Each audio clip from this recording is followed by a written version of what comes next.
So'nggi saboq hikoyasi Alfons Dode. O'sha kuni ertalab maktabga juda ham kech qolayotgan edim. Muallimda tanbeh eshitishimni o'ylasam, yuragim orqaga tortib ketardi.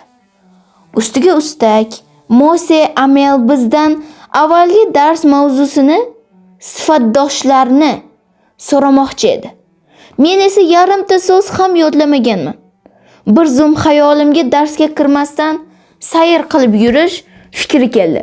Havo juda ochiq va iliq edi. O'rmon chetida sayroqi qorayaloqlar kulayotgani.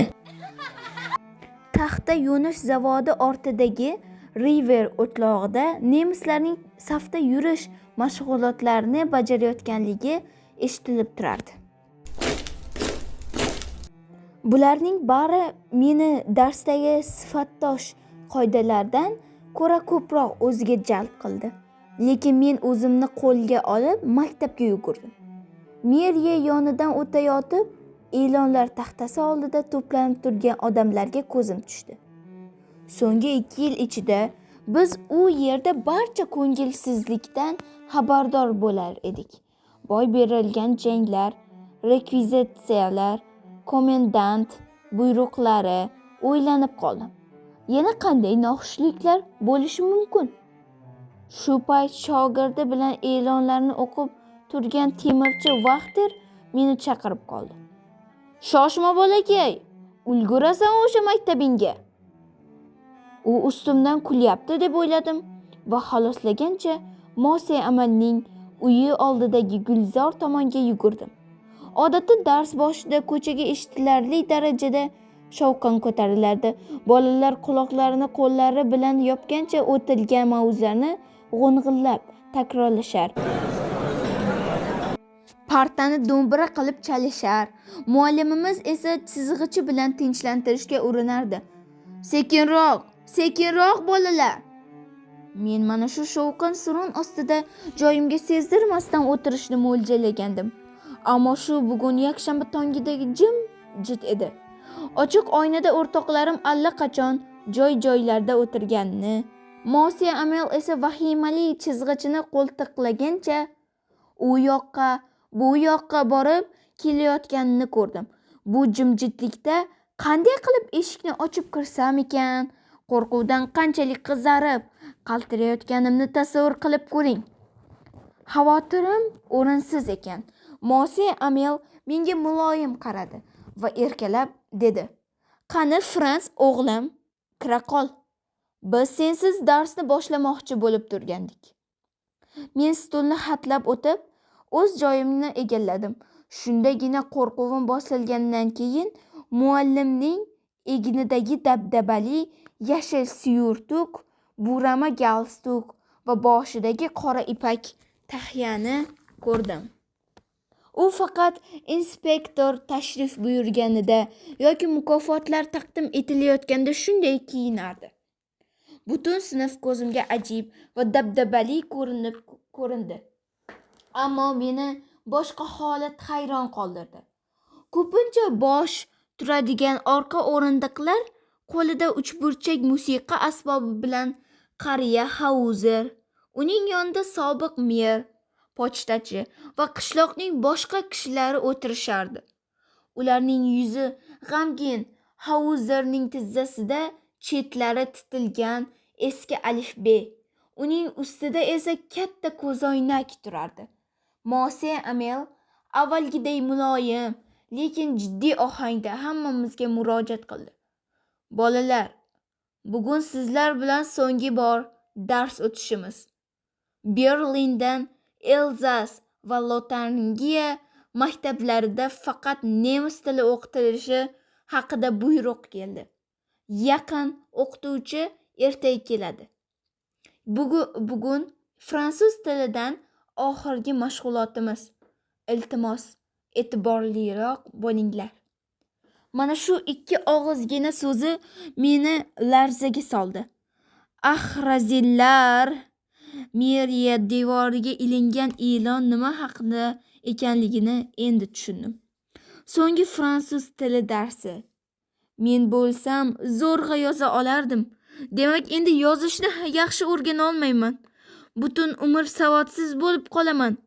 Darsga kirish o'rniga qush uyasini axtarib yurgani muzlagan Sara ko'li ustida sirpanchiq uchib yo'qotgan vaqtimga shunchalar achinib ketdimki, bir oz oldin zerikarli bo'lgan kitoblar endi men uchun qadrdon do'stlardek bo'lib tuyulardi. Ulardan ajralish men uchun og'ir edi. Mose Amelchi, xayolimda uni boshqa ko'rolmaydigandek edim. Bir lahzada uning tanbehlari, chizg'ich bilan jazolashlari ham unutdim. Bechora. U oxirgi dars sharafiga o'zining bayramona liboslarini kiygandi. Orqa o'rindiqlardagi qishloq odamlarining nima uchun bu yerda o'tirganlarini endi tushundim. Ular tez-tez bu yerga, maktabga kelib turmaganlarligidan afsusda edilar. Ularning bari muallimning 40 yillik halol xizmati uchun minnatdorlik bildirayotganga o'xshab ko'rindilar. Ism-familiyam yangiraganini eshitib xayolim bo'lindi. Javob berish navbati meniki ekan. Qaniydi sifatdosh qoidalarni baland ovozda tutilmasdan dona-dona qilib gapirib bera olsam, biroq men hammasini chalkashtirib yubordim. O'g'irligim u oyog'imdan bu oyog'imga tashlab ko'zimni yerdan uzolmay turaverdim. Mose Amel menga tikilgancha so'zlay boshlandi. Men seni koyimayman, Frans o'g'lim. Shundoq ham jazolanganligingni bilsang kerak.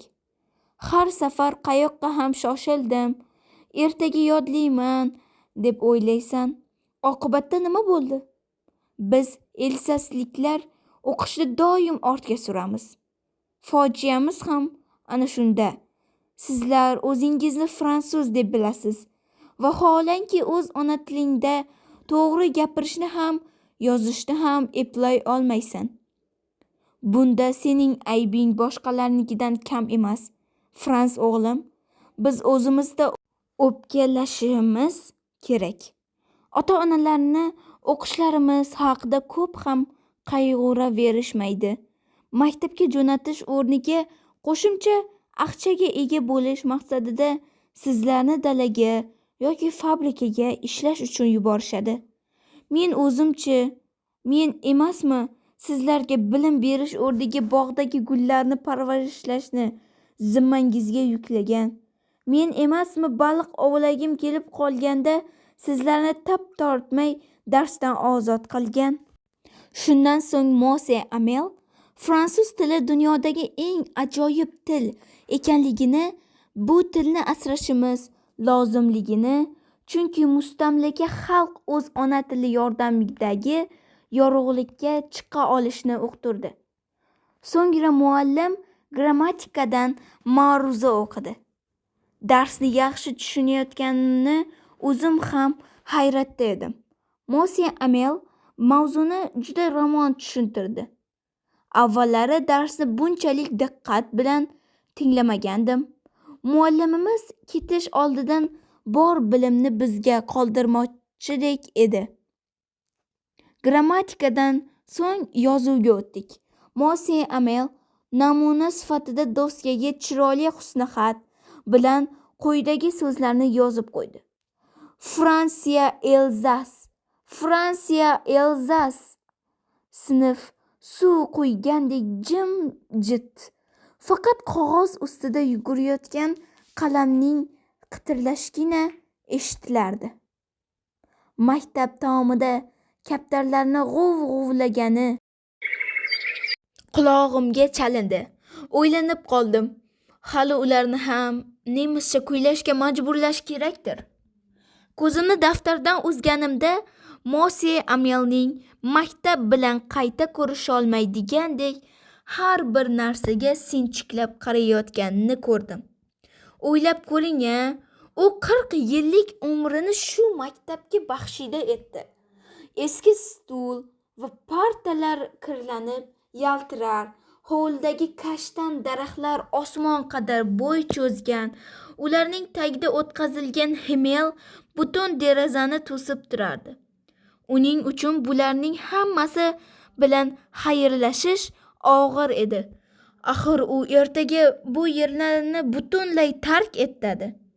Mose Amel darsni oxirigacha yetkazishda o'ziga kuch topdi. Yozuv chizuvda, so'ng tarix darsiga o'tdik. Keyin barchamiz xor bo'lib harflarni qaytardik.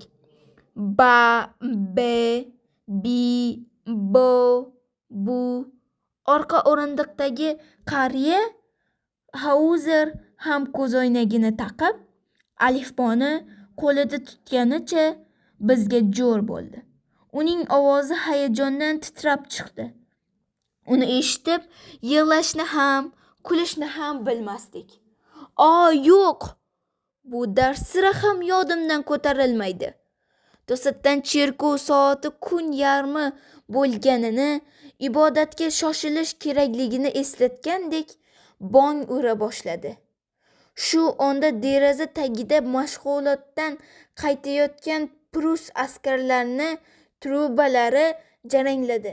Mose Amelning rangi bo'zdek oqardi va o'rnidan turdi. "Do'stlarim", dedi u. "Do'stlarim, men uning bo'g'ziga nimadir tiqilganday bo'ldi.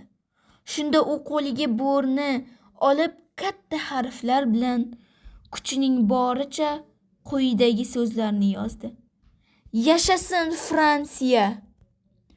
Keyin u boshini eggancha stulga o'tirib qotib qoldi va qo'li bilan bizga ishora qildi. "Endi tamom.